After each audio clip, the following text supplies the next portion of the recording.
नमस्कार मित्रांनो, लग्नानंतर होईलच प्रेम मालिकेत खूपच मोठा ट्विस्ट आलेला आहे.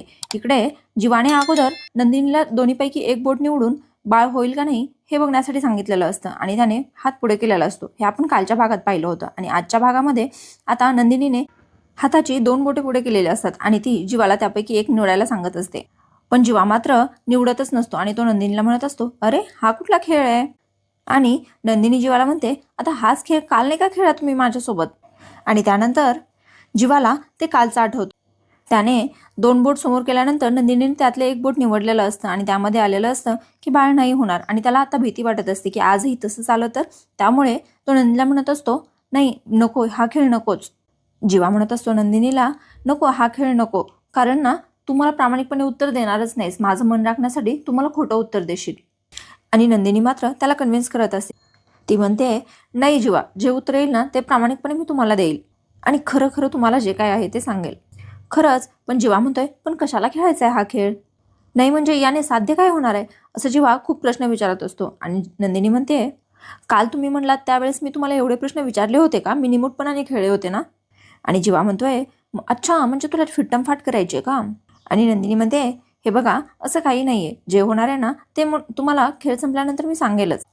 आता खेळूया ना, असं म्हणून ती 2 बोटे पुढे करते आणि त्याला सांगते, हे 2 बोटे आहेत, यातल्या एका बोटावर आहे की आपण दोघं आईबाबा होणार आहोत आणि दुसऱ्या बोटावर आहे की आपण आईबाबा नाही होणार.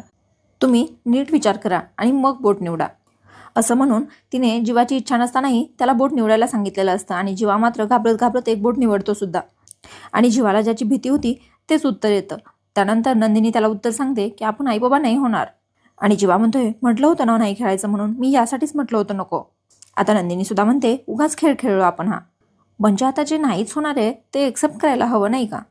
आणि त्यानंतर जीवा म्हणतोय, ऐक ना मी काय म्हणतोय, क्रिकेटमध्ये किंवा जनरली कुठल्याही खेळामध्ये पहिला डाव जो असतो ना तो देवाचा असतो. म्हणजे तो इतका सिरियसली घेतच नाहीत. म्हणजे काय आहे ना, तू मगाशी जेव्हा मला हा खेळ खेळायला सांगितला ना तेव्हा मी इतका मनापासून खेळलाच नाही हा. तू म्हणालीस त्यामुळे मी ते बोट धरलं होतं, त्यामुळे ते तसं उत्तर आलं. त्यामुळे आपण काय ना आता परत एकदा हा खेळ खेळू आणि हो मी आता सिरियसली खेळेल, मनापासून प्रॉपर कॉन्सन्ट्रेट करून खेळेल, काय हरकत आहे, एकदा खेळूया ना. असं म्हणून तो नंदिनीला कन्व्हिन्स करत असतो आणि नंदिनी नंतर तयार होते.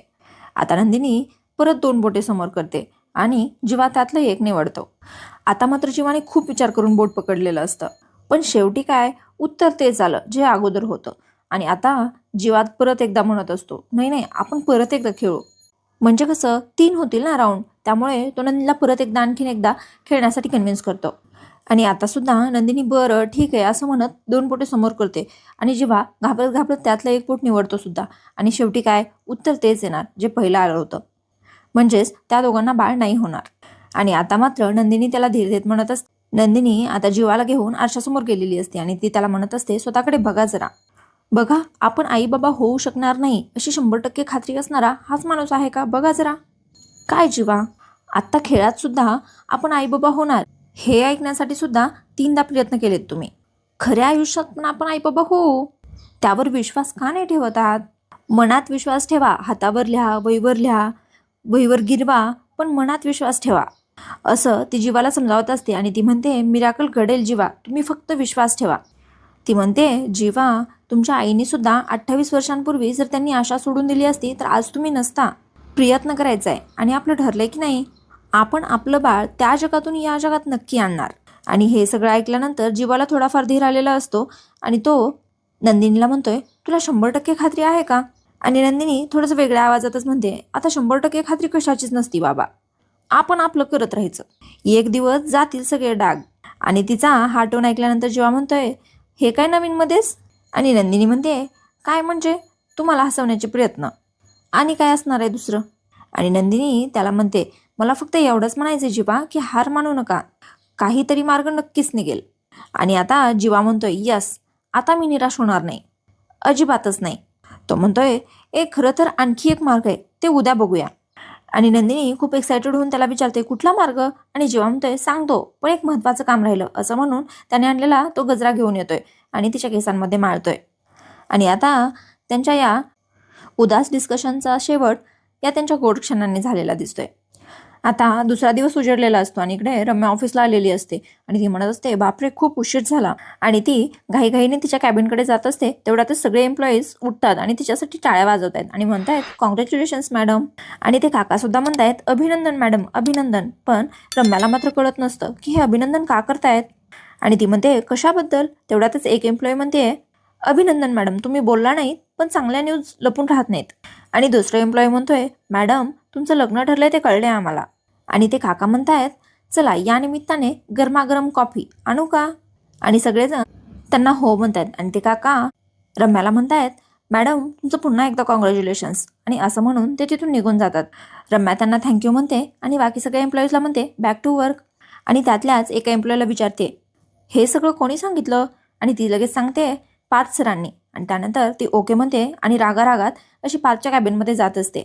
आता इकडे मानिनी किचनमध्ये साबुदाण्याची खिचडी बनवत असते आणि तेवढ्यातच काव्या तिथे आलेली असते. काव्याचं लक्ष पूर्ण पुस्तकामध्ये असतं आणि ती पुढे किचन ओट्याला धडकणारच असते. तेवढ्यातच मानिनी म्हणते अगं अगं कुठे लक्ष आहे. आत्ता आपटली असती ना तू. लक्ष दे जरा असं मानिनी म्हणतच असते. तेवढ्यातच काव्याचं लक्ष त्या साबुदाण्याच्या खिचडीकडे जातं आणि ती म्हणते अरे वा साबुदाण्याची खिचडी करताय. आणि ती काळजीने विचारते पण ही चालते ना प्रेग्नेंट बाईला. याचं मात्र मानिनीला कौतुक वाटतं. ती म्हणते हे तू आपणहून विचारलंस छान वाटलं मला. आणि काव्याला सुद्धा आता आश्चर्यच वाटलेलं असतं. ती म्हणते हे कसं लक्षात आलं माझ्या. आणि मानिनी म्हणते हेच तर होतं आपलं. म्हणजे कालपर्यंत फक्त आपला विचार करणाऱ्या आपण वाटेल ते खाणाऱ्या अगदी पाणीपुरी पावभाजी चायनीज हजरणाऱ्या आपण अचानक विचार करू लागतो की हा पदार्थ आपल्या बाळाला चालेल ना.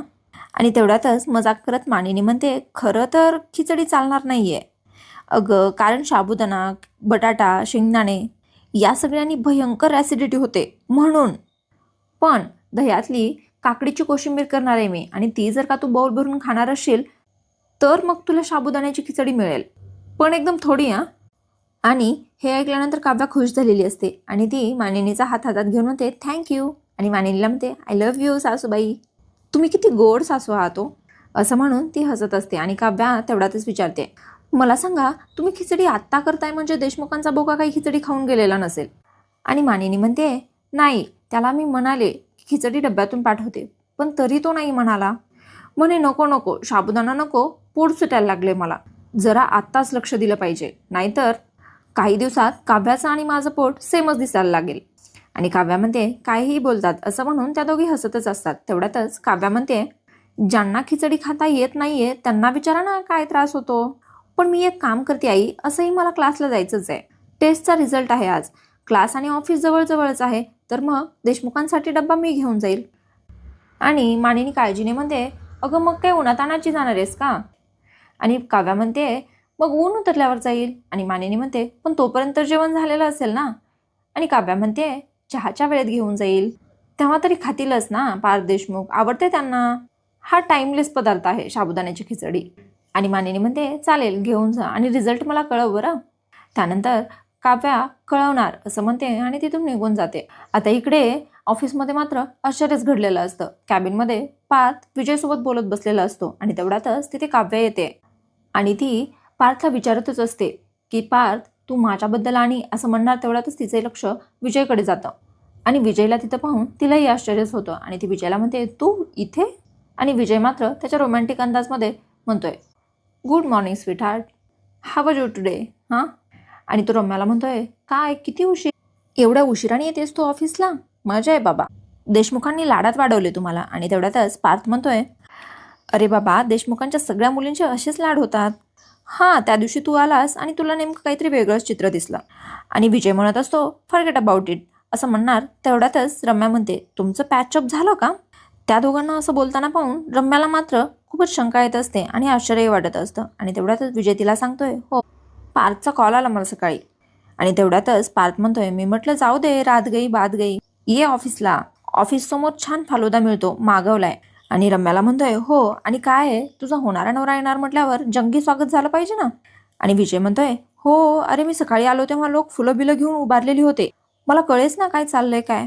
आणि पार्थ म्हणतोय आता ऑफिस स्टाफला फुलं घेऊन उभं केलंय म्हटल्यावर सांगावं लागेल ना की देशमुखांचा जावई येणार आहे स्वागत तर झालंच पाहिजे. आणि विजय ऑनर्ड म्हणतोय आणि सगळेजण हसतायत. आणि विजय पार्थला म्हणतोय आता आलोच आहे तर एक गोष्ट मागू का. आणि तो म्हणतोय लंच ब्रेकमध्ये एक तासाभरासाठी मॅडमला लंचला घेऊन जाऊ का, असं म्हणून तो पार्थला विचारत असतो.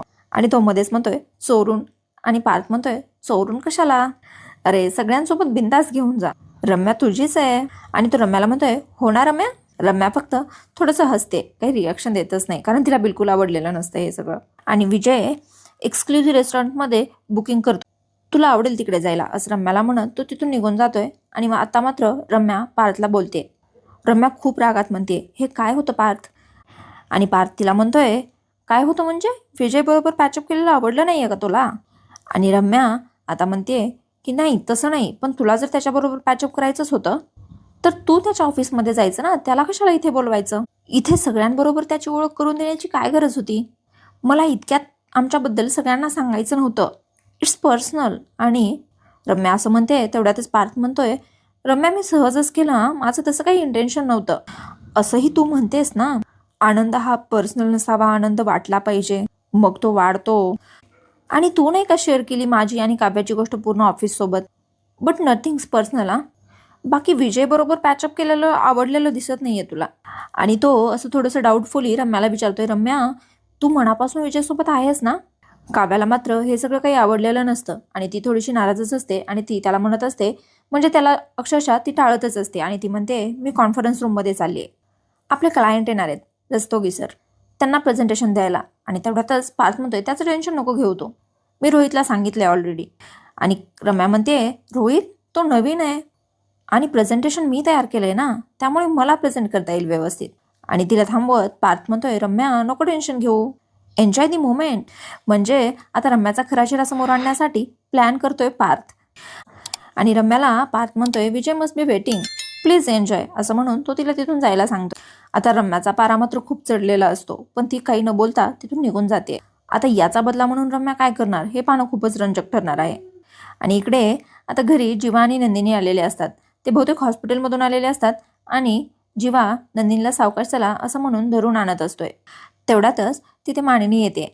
मानिनी नंदिनीला पाणी आणि गोळी देते आणि ती काळजीने त्या दोघांना विचारते ऊन उतरलं तरी होतं ना रे, काय म्हणाले डॉक्टर.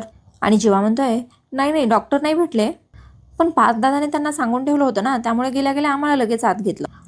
कोणत्या टेस्ट करायच्या हे सुद्धा त्यांनी सांगून ठेवलं होतं, बघूयात आता काय रिपोर्ट्स येतात. आणि मानिनी नंदिनीला विचारत असते दमलीस का गं. तेवढ्यातच जीवा म्हणतोय दमणार नाही तर काय होणार, 108 उपवास आमचे. अगं तू तरी समजाव हिला, हे असं उपवास करून असं अनवाणी फिरून नाही पाळ होत. आणि तेवढ्यातच नंदिनी म्हणते चला मी वर जाऊन आराम करते. आणि नंदिनी तिथून निघून जाते. आता इकडे मानिनी आणि जीवा बोलत असतात. आता मानिनी रागावून जीवाला म्हणत असते सारखं काय रागवत असतोस ते तिला. आणि जीवा म्हणतोय अगं अवस्था बघ ना तिची.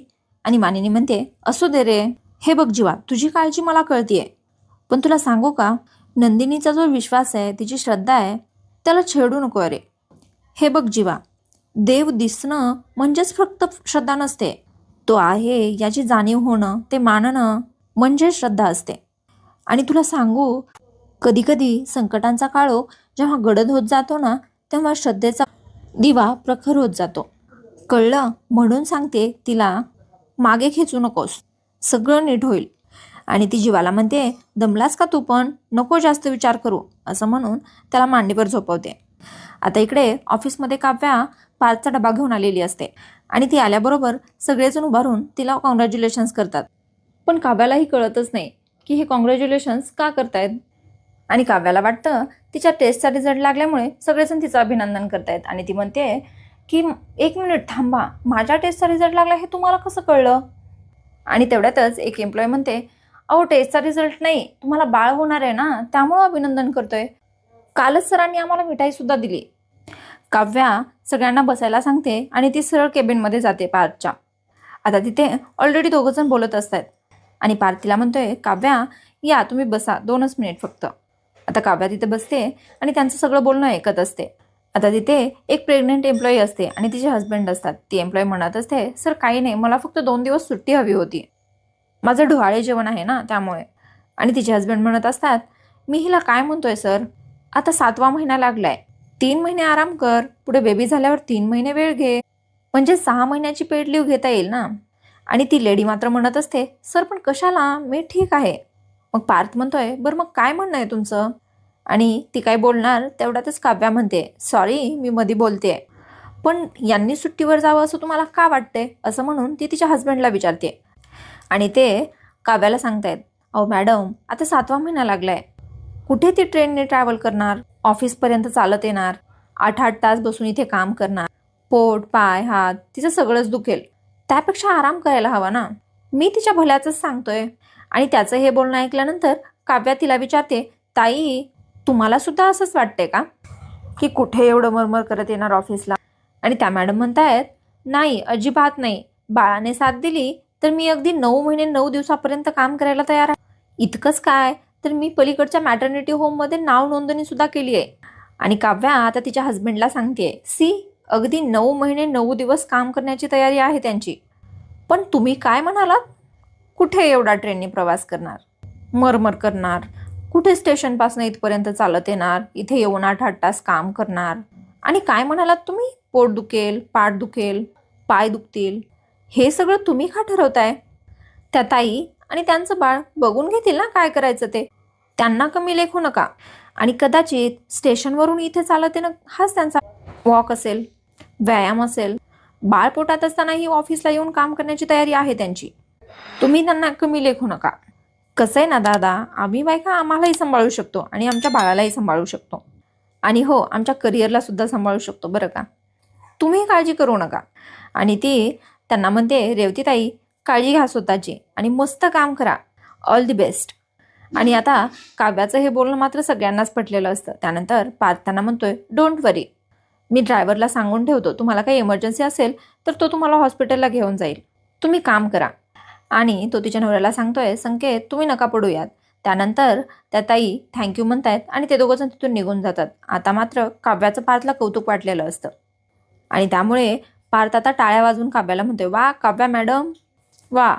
आणि काव्या म्हणते, काय टाळ्या वाजवायला काय झालं? आणि पार्थ म्हणतोय, एकीकडे तुम्ही म्हणता मला टेन्शन आले, बाळ आणि काम एकत्र कसं होईल, आणि दुसरीकडं आज क्लासमध्ये जी टेस्ट होती ती पास केलीत, आणि इथे येऊन संकेतला समजावलं सुद्धा. मगाशी तुम्ही जे वाक्य बोललात की बाळच आईचं बळ असतं, हे मला फार आवडलं, असं पार्थ काव्याला म्हणत असतो. तुम्ही म्हणलात ना, आम्ही बायका संसारही सांभाळू शकतो, बाळही सांभाळू शकतो आणि आमचं करिअरही सांभाळू शकतो, हे मला फार आवडलं, असं पार्थ काव्याला म्हणतच असतो. आणि मध्येच म्हणतोय, हे तुम्ही लक्षात ठेवाल ना. आता त्यानंतर जीवा, नंदिनी, पार्थ, काव्या हे सगळे घरी आलेले असतात आणि ते जेवण करत असतात. पार्थ आणि जीवा खूपच फास्ट खात असतात आणि त्यातच तिथे मानिनी येते. ती म्हणते, अरे काय बकासुरासारखे खाताय, काय करताय काय एवढं? आणि पार्थ आणि जीवा मध्येच काहीतरी बोलत असतात, पण त्यांच्या तोंडामध्ये घास असतो त्यामुळे त्यांचं बोलणं काही कळतच नाही कोणाला. आणि मानिनी म्हणते, तू तर जेवला होतास ना रे पार्थ? आणि पार्थ म्हणतोय, हो पण याला खाताना बघितलं की मला परत भूक लागली. आणि तेवढ्यातच नंदिनी म्हणते, देशमुखांच्या मुलांना काय आवडेल काही सांगताच येत नाही. आणि तेवढ्यातच जेव्हा तिला म्हणतोय, तू आवडतेस ना मला. आणि आता तेवढ्यातच पार्थ म्हणतोय, आता काहीतरी सरप्राईज आहे, पण ते सरप्राईज काही आपल्याला दाखवलेलं नाही बरं का मित्रांनो, ते आपल्याला उद्याच्या भागामध्ये पाहायला मिळेल. आणि हा आजचा भाग इथेच संपलेला दाखवला आहे. आता उद्याच्या भागाच्या प्रोमोमध्ये दाखवले की एक डॉक्टर आलेले असतात आणि त्या सांगत असतात की नंदिनी आणि जीवाचे जे रिपोर्ट आलेले होते ते अगोदरचे रिपोर्ट्स फेक होते, आणि आता नवीन रिपोर्ट्स काय असतील हे पाहणं खूपच रंजक ठरणार आहे. आणि आता इकडे रम्या आणि विजयसुद्धा काहीतरी प्लॅन करत असतात. आणि तेवढ्यातच विजय म्हणत असतोय की पार्टनर इन क्राईम. मग आता या विजयचं या बोलण्याचा अर्थ काय होईल, आणि नंदिनी आणि जीवाचा रिपोर्ट काय येईल, आणि तो पॉझिटिव्ह येईल का, आणि यांचा या दोघांचा प्लॅन काय असेल हे पाहणं खूपच रंजक ठरणार आहे. त्यामुळे उद्याचा व्हिडिओ पाहायला विसरू नका. आणि आजचा व्हिडिओ कसा वाटला हे कमेंटमध्ये नक्की सांगा, आणि व्हिडिओ आवडल्यास लाईक करा. आणि हो मित्रांनो, असेच नवीन अपडेट्स रोज मिळवण्यासाठी चॅनलला सबस्क्राईब मात्र नक्की करा. चला तर मग उद्या भेटूया.